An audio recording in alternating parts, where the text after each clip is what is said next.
नमस्कार, news capital express में आपका स्वागत है। मैं फारूक कुरैशी। शुरुआत करते हैं इस वक्त की कुछ अहम और बड़ी खबरों के साथ। कोरोना की दूसरी लहर से सबक लेते हुए शासन ने कोरोना की तीसरी लहर की तैयारी पूरे जोर शोर पर शुरू कर दी है। चिकित्सा शिक्षा मंत्री विश्वास सारंग ने नगर निगम के अधिकारियों को साथ में लेकर किया शहर का निरीक्षण। ज्योतिरादित्य सिंधिया के स्वागत सत्कार में सरकार ने कोरोना नियम की धज्जियां उड़ाई।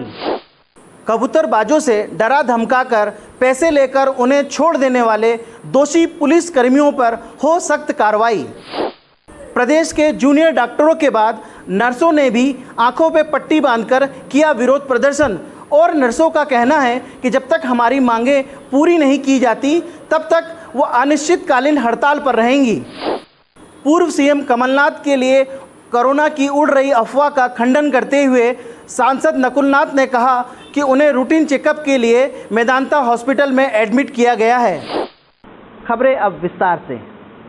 कोरोना की दूसरी लहर से सबक लेते हुए शासन ने कोरोना की तीसरी लहर की तैयारी पूरे जोर शोर पर शुरू कर दी है।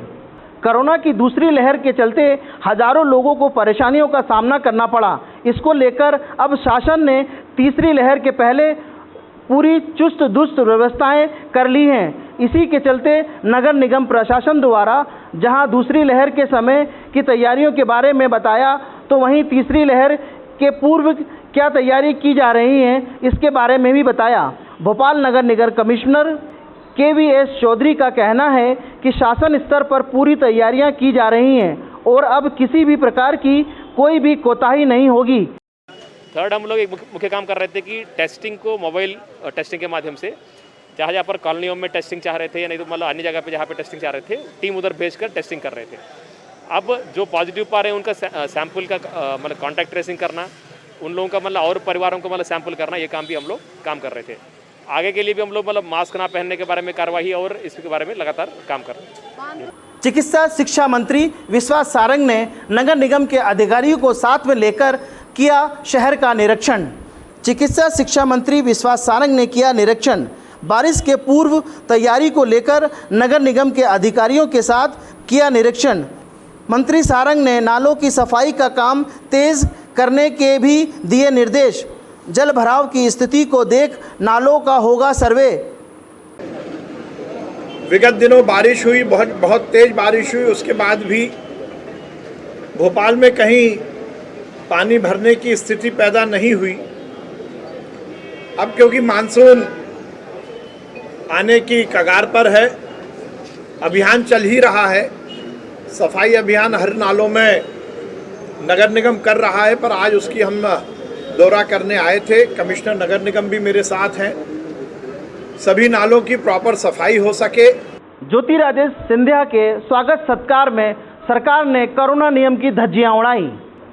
कल भोपाल में भारतीय जनता पार्टी के नेता ज्योतिरादित्य सिंधिया के स्वागत सत्कार में जिस तरह सरकार ने कोरोना नियम की धज्जियां उड़ाई हैं, जहां आम आदमी के लिए 6 से अधिक लोगों की भीड़ लगने पर चालान बनाया जाता है। दुकान में अगर सोशल डिस्टेंसिंग का पालन ना हो तो दुकानें सील कर दी जाती हैं, हजारों रुपए के चालान बनाए जाते हैं। यहां तक कि कोरोना नियम के नाम पर पुलिस द्वारा बर्बरतापूर्वक आम लोगों की पिटाई करते हुए देखा है। वहीं सिंधिया जी सैकड़ों लोगों की भीड़ के साथ एयरपोर्ट से लेकर बीजेपी के बड़े बड़े नेता के घर तक सोशल डिस्टेंसिंग की धज्जियां उड़ाते हुए दिखते हैं, लेकिन पूरी सरकार उनके सत्कार में बिछी हुई दिखती है। इस तरह के नियम नहीं होना चाहिए। आम जनता के लिए कानून का डंडा और भाजपा नेताओं के लिए सभी छूट जनता सब देख रही है। भोपाल में भारतीय जनता पार्टी के नए नेता ज्योतिरादित्य सिंधिया के स्वागत सत्कार में जिस तरह से सरकार ने कोरोना नियमों की धज्जियां उड़ाई, उसका कोई उदाहरण नहीं है। जहां आम आदमी के लिए 6 से अधिक लोगों की भीड़ लगाने पर चालान बनाया जाता है, दुकान में अगर सोशल डिस्टेंसिंग का पालन ना हो तो दुकानें सील कर दी जाती हैं, हजारों रुपए के चालान बनाए जाते हैं। यहाँ तक कि हमने लोगों की पिटाई होते हुए पुलिस द्वारा बर्बरता करते हुए देखा।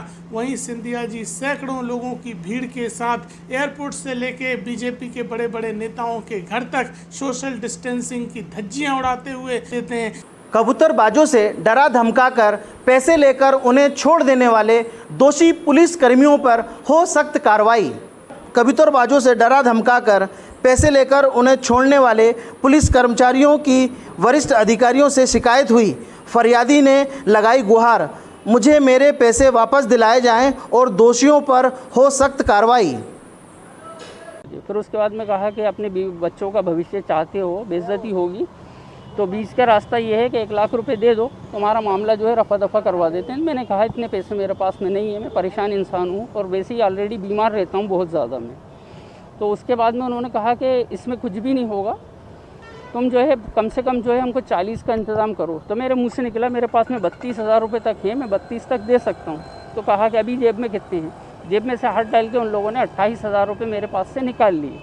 उसके बाद कहा तुमने तो 32 का कहा था, 4,000 रुपये और ला के दो। फिर मेरी गाड़ी की चाबी छीनी और मुझे वहाँ से पैदल घर पे भेजा कि 4,000 रुपये तुम और ला के दो, फिर तुम हमको हम जाने देंगे। ऐसे करके तकरीबन मेरा रात में उन लोगों ने 3:40 पे मुझे वहाँ से छोड़ा। प्रदेश के जूनियर डॉक्टरों के बाद नर्सों ने भी आंखों पे पट्टी बांधकर किया विरोध प्रदर्शन और नर्सों का कहना है कि जब तक हमारी मांगें पूरी नहीं की जाती तब तक वो अनिश्चितकालीन हड़ताल पर रहेंगी। प्रदेश के डॉक्टरों के बाद अब नर्सों ने आंखों में पट्टी बांधकर विरोध प्रदर्शन किया। नर्सों का कहना है कि यदि हमारी मांगें पूरी नहीं की जाती हैं तो हम अनिश्चितकालीन हड़ताल पर रहेंगे। हम जो इतना फ्रंट वॉरियर होकर जो काम कर रहे हैं कोरोना में, तो हमें हमारी मांगें भी पूरी की जाए, हमें नाइट अलाउंस दिया जाए, हमारा भी 2nd ग्रेड दिया जाए और हम जो इतनी मेहनत कर रहे हैं हमारी मेहनत का कुछ तो फल हमें मिले। कि हम शासन से यही चाहते हैं कि वो हमारी मांगें पूरी करें और हमारी जो भी मांगें हैं इन सब पे ध्यान दें और हमें भी एक उत्साह दें कि हम भी 2nd ग्रेड के वर्कर हैं। तो मध्य प्रदेश के पूर्व CM PCC chief Shri Kamalnath ji की अचानक तबीयत खराब हो गई, जिसके चलते उन्हें मेदांता अस्पताल में भर्ती कराया गया। मध्य प्रदेश के पूर्व मुख्यमंत्री एवं पीसीसी चीफ कमलनाथ की अचानक तबीयत बिगड़ गई, जिसके चलते उन्हें गुरुग्राम के मेदांता अस्पताल में भर्ती कराया गया है। उनकी तबीयत खराब होने को लेकर कांग्रेस ने जनता की परेशानियों को कारण बताया है। कांग्रेस के वरिष्ठ नेता गोविंद गोयल के बयान देते हुए कहा कि मध्य प्रदेश में किसान परेशान हैं, उनका कर्ज माफ़ नहीं हुआ है, पढ़े लिखे नौजवान बेरोज़गार हैं, काम की तलाश में बेरोज़गार इधर उधर घूम रहे हैं। इन सभी चिंताओं के कारण कमलनाथ बीमार हुए हैं। ये सांकेतिक इस बात का प्रतीक है कि आम जनता त्रस्त है। आज पेट्रोल 100 रुपये से ज़्यादा हो गया, जबकि क्रूड का भाव मनमोहन सिंह जी सरकार के समय था उससे काफ़ी कम है। अब इस तरीके से आपको मालूम है, आप खुद भी टीवी वाले हो, मीडिया वाले हो, आम आदमी हो, आजकल के ज़माने में स्कूटर, मोटरसाइकिल ये कार से चलता है। अब इतना महंगा हो जाएगा तो आदमी का जीवन यापन कैसे होगा? उसकी सारी कमाई, तो मैक्सिमम कमाई उसकी इसी में खर्च हो रही। पूर्व सीएम कमलनाथ के लिए कोरोना की उड़ रही अफवाह का खंडन करते हुए सांसद नकुलनाथ ने कहा कि उन्हें रूटीन चेकअप के लिए मेदांता हॉस्पिटल में एडमिट किया गया है। छिंदवाड़ा से सांसद नकुलनाथ ने बताया कि पूर्व सीएम मुख्यमंत्री कमलनाथ को लेकर जिस तरह की अफवाह उड़ाई जा रही है कि कमलनाथ जी को कोरोना हो गया है, मैं आपको स्पष्ट करना चाहता हूं कि मेरे निवेदन पर कमलनाथ जी मेदांता हॉस्पिटल में रूटीन चेकअप के लिए भर्ती हुए हैं। मैं स्पष्ट रूप से ये कहना चाहता हूं कि मेरे जिद करने के बाद वो रूटीन मैं दोहराना चाहता हूं, रूटीन चेकअप के लिए 2 दिन के लिए मेदांता हॉस्पिटल में भर्ती हुए। Shravan clinic doctor R.K. Tiwari BAMS से हमारे संवाददाता की विशेष चर्चा। Shravan clinic doctor R.K. Tiwari BAMS आयुर्वेदाचार्य भानुपुर रोड भोपाल से हमारे संवाददाता आशीष द्विवेदी की विशेष चर्चा। श्रवण क्लिनिक के डॉक्टर R.K. तिवारी द्वारा बताया गया कि हमारे यहाँ सभी प्रकार के रोगों का आयुर्वेदिक द्वारा उपचार किया जाता है। आयुर्वेदिक दवाइयों को एलोपैथिक दवाइयों से थोड़ा लंबे समय तक लेना होता है, पर बीमारी हमेशा के लिए खत्म हो जाती है।